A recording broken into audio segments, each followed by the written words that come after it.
Putuskanlah apa yang Anda pikirkan, sebab pikiran Anda akan berpengaruh pada tubuh Anda. Welcome to Abdul's channel. Don't forget to subscribe, like, and share this video.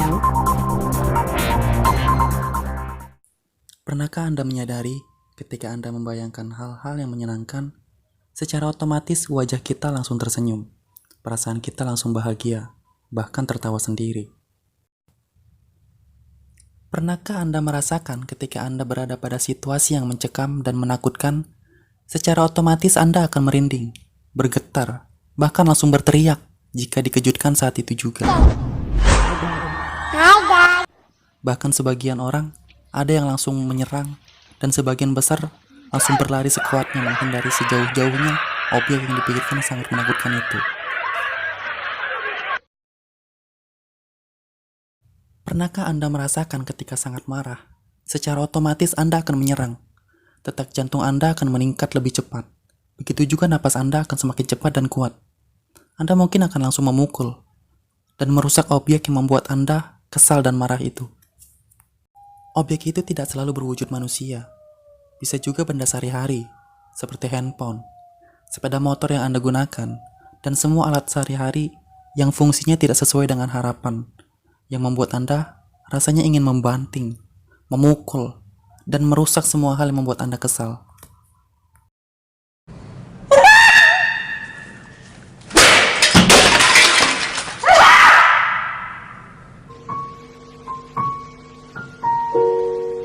Atau ketika kita menangis, secara otomatis air mata kita akan keluar, raut wajah kita berubah, mata kita akan memerah, hidung kita akan mengeluarkan cairan seperti terserang flu. Semua itu menunjukkan bahwa pikiran kita mempengaruhi kondisi tubuh kita.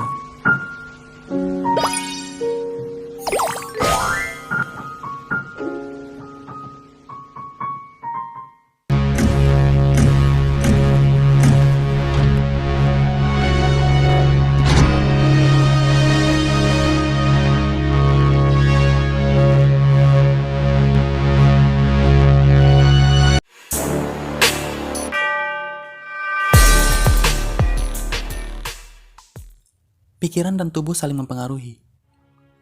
Apakah Anda pernah menyaksikan pertunjukan hipnosis? Atau dalam arti lain, mengendalikan sebagian pikiran sadar seseorang melalui sugesti? Di sini saya tidak ingin menjelaskan apa itu hipnosis, bagaimana cara kerjanya, fungsinya atau sebab akibatnya. Tapi dari contoh kasus ini, sangat jelas sekali bahwa tubuh kita sangat dipengaruhi oleh pikiran kita. Dan pikiran kita sangat mempengaruhi kondisi tubuh kita saat ini dan di masa yang akan datang. Melalui hipnosis, seseorang digerakkan menggunakan sugesti eksternal dari luar tubuhnya, sehingga apapun yang diucapkan oleh penghipnosis ini akan diikuti dan dituruti oleh targetnya. Tapi ada hal yang lebih menarik dari hal itu, bahwa pikiran kita dapat dikendalikan dengan sugesti, dan sugesti ini bisa berasal dari luar maupun dari dalam diri kita. Sugesti yang berasal dari dalam tubuh kita disebut self-talk atau percakapan dalam batin. Penjelasan tentang self-talk itu sendiri sudah saya jelaskan pada video saya sebelumnya yang ini. Di video itu saya menjelaskan tentang self-talk dan apa yang harus kita lakukan terhadap self-talk kita. Dan ada hal lain yang ingin saya garis bawahi.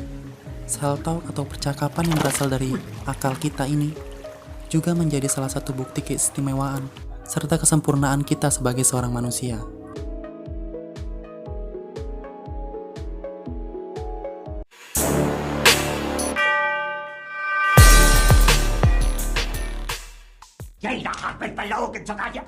Konon pada Perang Dunia Kedua, Hitler hendak menghukum 3 prajuritnya karena tidak melaksanakan perintah. Untuk itu, Hitler meminta para ahli agar memberi mereka hukuman psikis yang tidak akan terlupakan. Setiap orang dikurung di kamar yang sangat sempit. Tidak jauh dari tempat itu, air dibiarkan menetes menimbulkan suara gemericik. Setiap orang prajurit yang akan dihukum itu diberitahu bahwa di dalam ruangan mereka akan menghirup gas beracun. Mereka juga diberitahu bahwa kesempatan hidup mereka tidak lebih dari 6 jam. Selanjutnya, prajurit itu pun masing-masing dimasukkan pada ruang yang terpisah. Kemudian pintu ruangan itu ditutup. Mereka dibiarkan dalam keadaan lembab seperti itu. 3 jam kemudian, ketika pintu itu pun dibuka, sungguh mengejutkan, 2 dari 3 orang prajurit itu pun tewas, dan 1 lagi sisanya sangat kritis, berjuang melawan kematian. Para peneliti menyebutkan bahwa ketika para prajurit itu menerima informasi, ketiga prajurit itu benar-benar meyakini sedang menghirup gas beracun. Semua prajurit berkonsentrasi pada hal itu. Maka, otak mereka pun mengirim data-data yang berhubungan dengan informasi tersebut ke tubuh mereka. Akibatnya, degup jantung semakin kencang, saluran napas semakin kencang, tekanan darah pun naik, dan keringat dingin membasahi kening. Tidak lama kemudian, tubuh mereka terguncang karena sesuatu yang dipikirkan secara terus-menerus, yaitu kematian. Pikiran itu dikirim ke seluruh tubuh hingga menimbulkan kekejangan baik pada organ tubuh bagian dalam maupun bagian luar. Ketika informasi itu dikirim balik ke otak, pikiran mereka pun semakin kuat. Begitulah seterusnya, sehingga ketiga prajurit itu meregang nyawa. Meskipun dinilai jahat dan banyak ditentang, kesimpulan dari semua ini adalah akal dan tubuh saling mempengaruhi.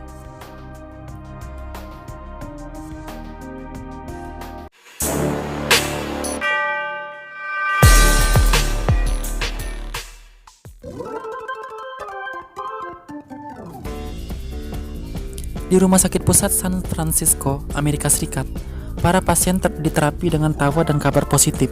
Hasilnya, terapi seperti ini meningkatkan kesembuhan sampai 35%. Ketika orang yang sakit berpikir positif, tersenyum optimis, dan tertawa, kadar endorfin dalam tubuhnya meningkat. Endorfin membantunya untuk sembuh. Maka hal ini juga kuat membuktikan bahwa pikiran dan tubuh saling mempengaruhi. Mari kita coba sesuatu yang biasa. Pikirkan seseorang yang Anda cintai dan seakan sudah sejak lama Anda tidak berjumpa dengannya. Bayangkan ia kini berada di hadapan Anda. Coba perhatikan raut wajah dan gerak tubuh Anda. Menyenangkan bukan? Kemudian coba pikirkan orang yang Anda benci. Bayangkan ia berada di hadapan Anda. Lihat ekspresi wajah Anda dan gerak tubuh Anda. Bisakah Anda melihat perbedaannya? Bayangkan Anda sedang menonton film horor pukul 2 malam. Syaraf Anda pasti tegang mendengar suara TV. Apa yang sedang terjadi pada pikiran, ekspresi wajah, dan gerak tubuh Anda? Saya yakin Anda bisa membedakannya. Atau, misalnya di sore hari dalam keadaan santai, Anda membayangkan kembali kejadian lucu bersama teman atau saudara Anda di pagi hari. Pasti Anda tersenyum sendiri walaupun kejadian itu sudah berlalu.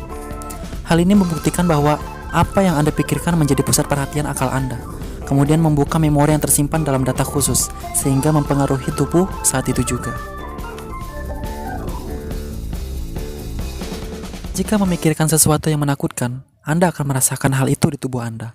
Jika memikirkan sesuatu yang membuat Anda putus asa, Anda akan merasakan hal itu di tubuh Anda. Jika memikirkan sesuatu yang membahagiakan, Anda akan merasakan hal itu di tubuh Anda. Di sisi lain, kondisi tubuh juga mempengaruhi akal, membuatnya membuka data yang sejenis dengan kondisi tubuh Anda saat itu. Jika tubuh dalam keadaan kuat dan tangguh, akal akan menerima kondisi itu lalu membuka data kekuatan dan ketangguhan. Akal memiliki kemampuan mengobati tubuh dan membantunya bebas dari penyakit. Karena itu, mulai hari ini, putuskanlah apa yang Anda pikirkan, sebab pikiran Anda akan berpengaruh pada tubuh Anda, potensi Anda, dan semangat Anda. Selain itu, perhatikan kondisi tubuh Anda, karena ia akan berpengaruh pada pikiran Anda, baik pikiran positif maupun pikiran negatif. Innalladzina taqaw idza massahum ta'ifum minasyaitan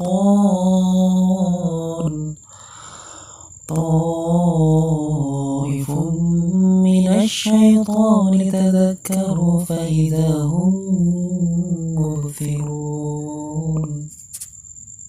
Oke, mungkin cukup sampai di sini dulu video kita kali ini. Jangan lupa subscribe channel ini, like dan share videonya, dan berikan kritik dan saran Anda pada kolom komen. Mari kita sama-sama bangun channel ini agar menjadi lebih baik lagi. Terima kasih.